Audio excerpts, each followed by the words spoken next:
Okay. I'm gonna have one more beer. I'll borrow one of your heavy ones. What do you got, light beer? Near Coors Light back there? Yep. Bowman? In a mess of your place here. Don't Okay, so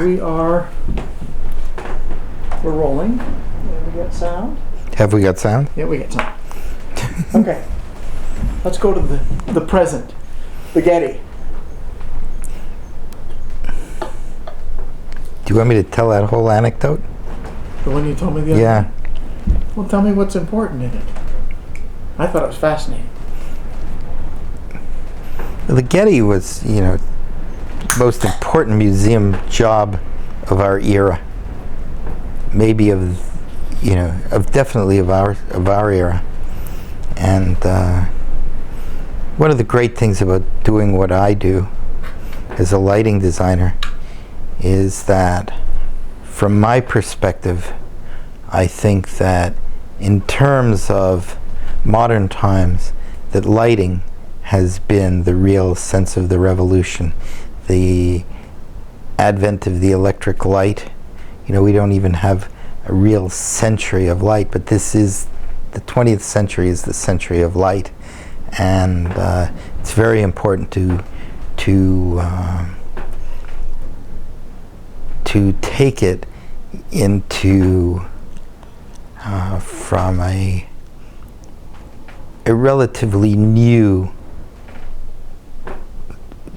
science, new profession, into toward maturity.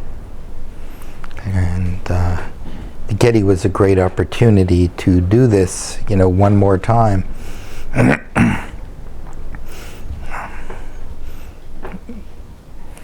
Can you talk about the selection process again? The Getty, started, they selected an architect, a very fine architect, Richard Meyer, who picked a lighting designer. And as the project developed, the director of the Getty and the curators must not have gotten along too well with him, with this lighting designer, and they decided to change.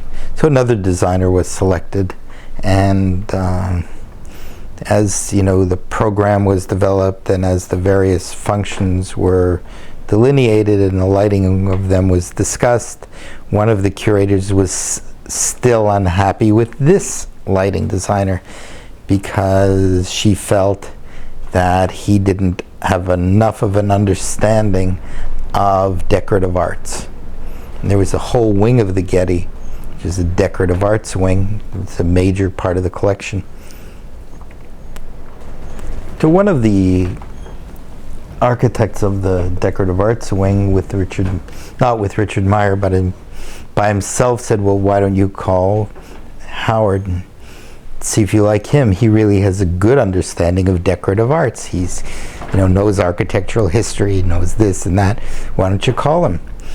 So I got a call from the Getty, and I went to meet the famous John Walsh, the director of the Getty, and Gillian Wilson, the world's authority on decorative arts. And I was asked, after the typical, getting acquainted conversation, they tell me, you know a lot about decorative arts. You know a lot about decorative arts, right? No, I don't know anything about decorative arts. They said, what do you mean? We were told you did. I said, Gillian, you're sitting here. Current company, you and Terry, I don't know anything. She sort of looked to the heavens a moment and said, well, do you know the Seligman collection? I said, yes, I do. Can you tell me about the lighting of the Seligman collection? I said, certainly. I said, that is my best example of exactly how not to light decorative arts. She said, tell me that in detail. And I did. I told her where the light sources were and why it was wrong and why decorative arts shouldn't be lighted like that. She said, that's right. She said, can you give me another example? I said, yes. Right here in Malibu, there's a wonderful museum called the Getty, and it's not well lighted either. That's her collection. So we walked through her collection, she, me, John Walsh, Terry Despont, a few others, and we went through gallery to gallery, and I showed things that shouldn't be like that. He said, that's exactly right. So the problem is they don't do lighting today the way they did when they built those rooms. We don't live today the way the people who lived in those rooms lived. And it was extremely important that those rooms be lighted like that. Now, she had seen the restoration of Clayton, which was Annie Frick's mansion in Pittsburgh that I did. And she loved it. She thought that that was really well done, that it fit the Victorian era, and that I had done some things there that a lot of people might not have had the courage to do. And putting those together, she said, you got the job. So I thought about, how did those people live? You know, what did that place look like? And how am I going to do this? Well, that really was very simple. All you needed to do was to understand how light was achieved at that time, and then to invent modern fixtures to reproduce that in part, or the sense of it, while allowing better visibility for visitors, because it's not a living quarters anymore, it's a museum, better visibility for scholars, better focus on the objects of art that were the primary parts of these recreated rooms. And so we just invented this new fixture. And it was very clear that this would work. It was clear to me. But in my always sense of refining it and getting the last inch out of it, I asked the Getty to build me a mock-up. And they said, well, how do you want this mock-up? We could do this. I said, no. You don't understand, Mr. Walsh. We need a full-size mock-up. I need half a gallery in order to get the sense of all of this light. So after much ado, and the fortune that this was going to cost was calculated, they would say, how about a quarter of a gallery? So $250,000 later, I had my quarter of a gallery. And sure enough, this needed a little refinement here, and this needed a little refinement there. And I'd been through this with them once, because I did a window mock-up for them, because they didn't like the way they were, how they had designed the windows, and I wanted to design the windows in the fake windows in the museum differently, and they built me a mock-up. And time passed by, and I hadn't seen my mock-up, and I said, well, what happened to my mock-up? They said, oh, it's wonderful, we saw it. I said, but I didn't see it. And they said, but we saw it and we love it. I said, you don't understand. This mock-up is not for you. This mock-up is for me. You didn't know how to do it to begin with. And your acceptance of it may be only accepting something that could even be better, might be missed by stopping now. I have to see it. And I have to see this. And then we look at it together and we learn. And they dragged out my old window mock-up. We put it in the new quarter of a gallery. And we have now got a new method of lighting decorative arts galleries. And the answer always was, why should we do this? You are the Getty. And it was clear to them that they are the Getty. And this was a wonderful thing to do. Tell me about this fixture. What makes this fixture so different than everything else? Well, it's a three-way fixture. It's an adjustable downlight. It's an adjustable wall washer, an adjustable accent light, all in one. And you only need a few of them to light huge rooms. So you don't have all of these rows and rows of dead bats hanging from track, stuck all over the place, bringing visual clutter to very ornamental rooms. These things sort of go away. And they protect the art.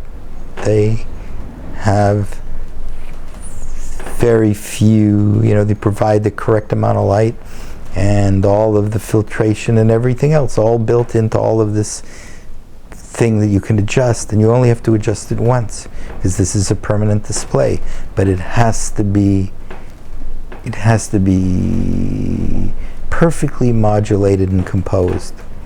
That amount of flexibility is absolutely necessary to do that, and this amount of testing and refinement was necessary to prove that to get the most out of this theory. Certainly if we'd taken the thing as they did it, it would have been okay, but it wouldn't have been at a level which it is now. So the mock-up was important to refine it. That's right. And How far would you... people from the Getty Trust came to look at the first crude mock-ups that we did, because we always do these very crude mock-ups, as you know. We stick things up, build them out of foam core, build them out of anything, test it out, you know, and as is part of the refinement process. It's like taking away an artist's sketch pad if you don't give him a chance to think about the composition of the painting, or the taking away his modeling clay prior to him starting to put a chisel to the marble. You know, you need these things. You know, if you wish to really design lighting and not just be an applier. You can be a practitioner, or you can be a real artist. You can be a practitioner and be okay. You're not even a professional until you've done something for your profession. Now, I am a second generation lighting designer. The first generation lighting designers were a bunch of guys who worked for manufacturers who produced light sources and equipment. And then there were a few specialists that came along, like Stanley McCandless, like